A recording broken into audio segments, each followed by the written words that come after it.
Hello and welcome to the Hugh Lane Gallery Coffee Conversation series.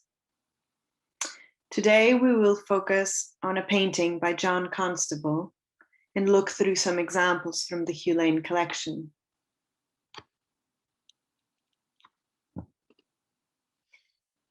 Brighton, July 20th, 1824, was made using oil painting on cardboard and is 22 by 38 centimeters. John Constable was born in 1776 in Suffolk to a wealthy family of millers and merchants, and began as an amateur painter, working on sketching tours of the countryside and drawing landscapes he was familiar with in the region. As a young man, the acquaintance of Sir George Beaumont was of great influence to him, as it granted access to a wide collection of artworks, and the old Flemish masters in particular, that he could study and sketch from. At age 24, Constable convinces his father to take on art professionally and enrolls at the Royal Academy in London to study painting. We are seeing a selection from the Hugh Lane Gallery collection of different countryside views by John Constable.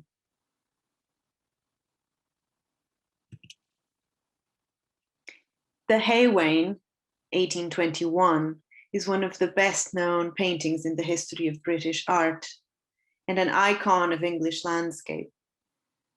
It depicts a rural scene on the River Stour between the English counties of Suffolk and Essex.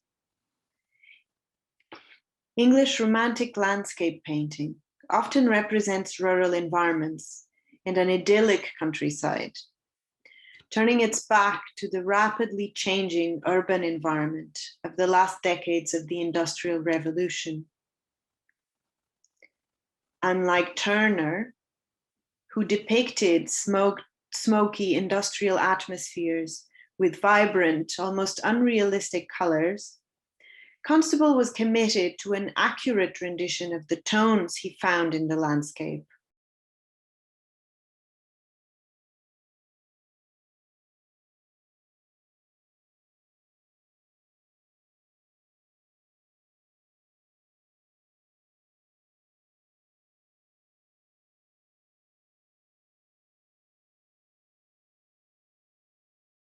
Working from a close observation of nature itself.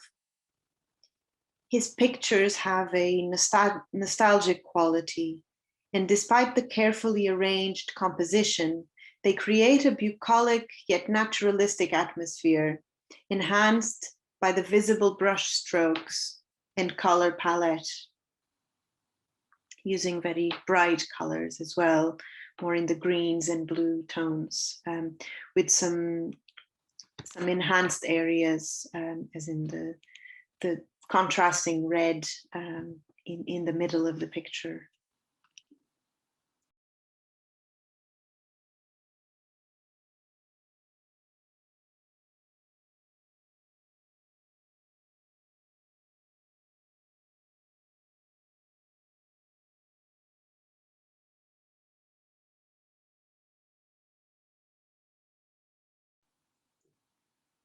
In this sense, Constable's painting is radical for its day.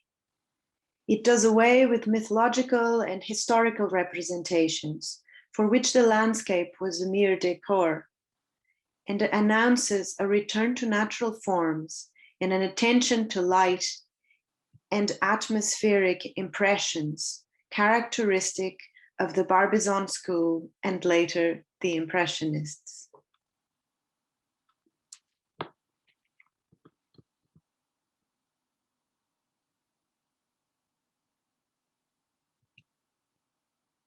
Also made a selection of Impressionist paintings from the Hugh Lane Gallery collection, from Renoir and Bonnard. But of course, the most well-known is Waterloo Bridge by Monet. we can see that atmosphere, the brush stroke, and how that relates to the picture by Constable.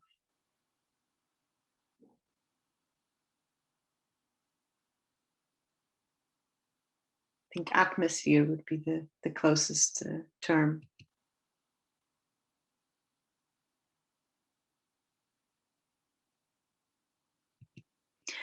Most larger scale paintings he made were created in studio, from studies and sketches made on site.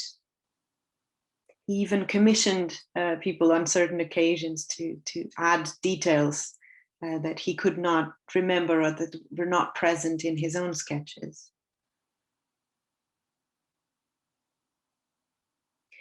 But Constable also created a number of observational studies of landscapes and clouds taken directly from nature on open air that reveal a great interest for varied atmospheric conditions, very detailed, and that even include meteorological terminology on notes that were often added to the sketches. The brush marks in these oil paintings announce Impressionism, and there's a fluidity of gesture that very effectively renders the impression of light on the canvas as a transient moment, and again, linking back to Monet, which is, of course, a much later work.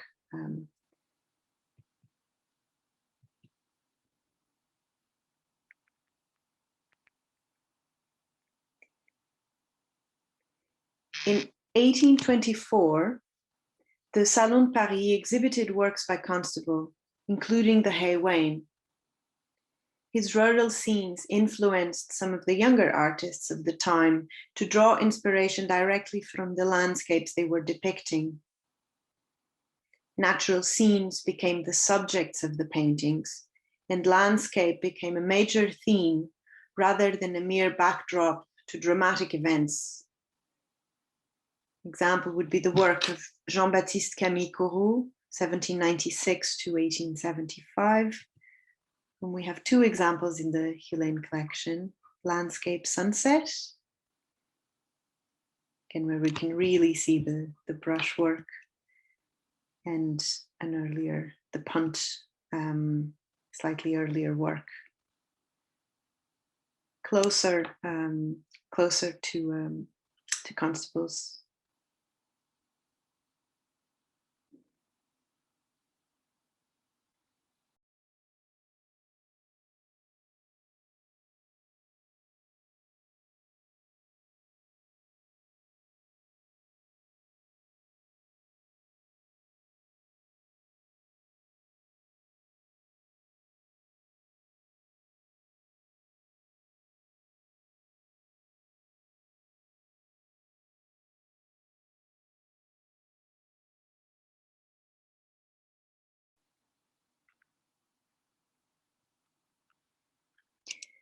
The development of the Barbizon school coincides with the series of political upheavals happening across Europe in 1848, a widespread revolutionary wave known as Le Printemps des Peuples, the springtime of the peoples. From this group, painters like Jean-François Millet, 1814-1875, moved on to represent social themes, such as rural and urban laborers at work within various landscapes. This is a sketch or a study for the Gleaners, one of Millet's best known paintings, and this is a sketch in the Hugh Lane collection.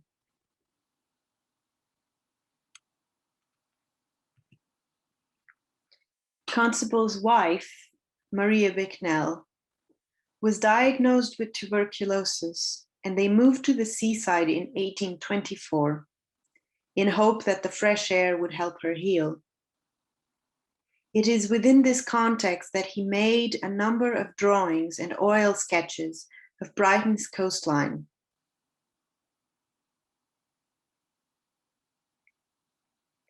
The title of the painting is also worth of attention. The precise date and place is to us today reminiscent of a note on a photograph, as an instant recorded and preserved in time. The first known photograph by Nicephore Niepce was created in 1826 or 27 near Lyon, the Point de Vue du Gras.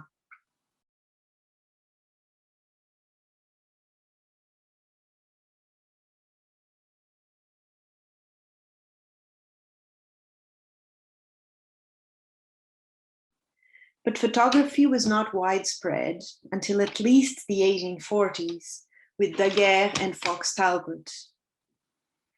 And therefore, after Constable's death in 1837. So we do not have a photograph, a portrait of Constable. But his preoccupation with atmospheric conditions, with the casting of light at a specific moment within the landscape, rapidly shifting and disappearing before our eyes, is a concern very much of its time.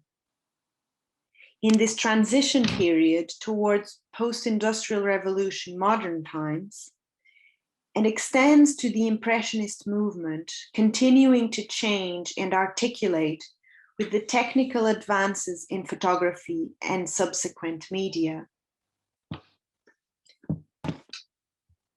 You will notice in this work in particular, and I look forward to hearing your impressions after the talk, you will notice how the space of the canvas or the space of the painting, the board, how this space is used, and how the masses of air and of water that compose this landscape, being a sea line, a horizon line over the sea, with sort of a storm forming or the weather changing, and how these masses of air and water are represented almost in this see-through, very quick sketch, and how these two forms are represented with almost only two colors, a darker tone and a very white tone. Then if we look closely, we will see all these other details, and we will see that there's bluer parts and yellow and gray, but the core of it is just this light and shadow in a very rapid brush stroke. So it is interesting to see oil painting used in that manner, and with the background, the material background, the actual card visible through the paint as part of the landscape, as a surface appearing behind the clouds.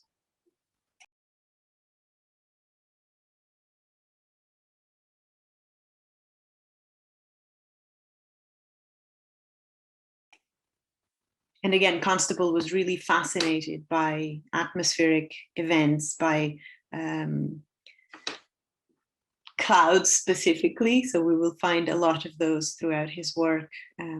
But these rapid changes where light will shift completely from one instant to the next, an experience that we are very familiar with here in Ireland.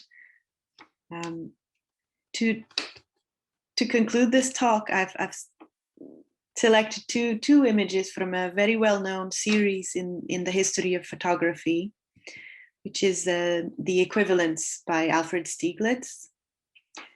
So it's a series from 1925 to 1934, so almost 1 century after Constable.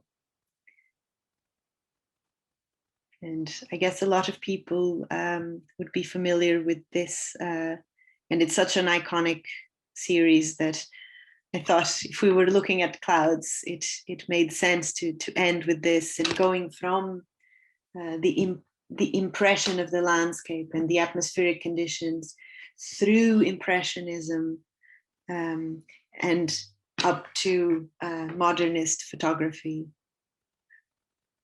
and the capturing of one specific instant in the formation of the cloud and of the atmosphere. These are two examples, but it's a very wide series of works by Stieglitz.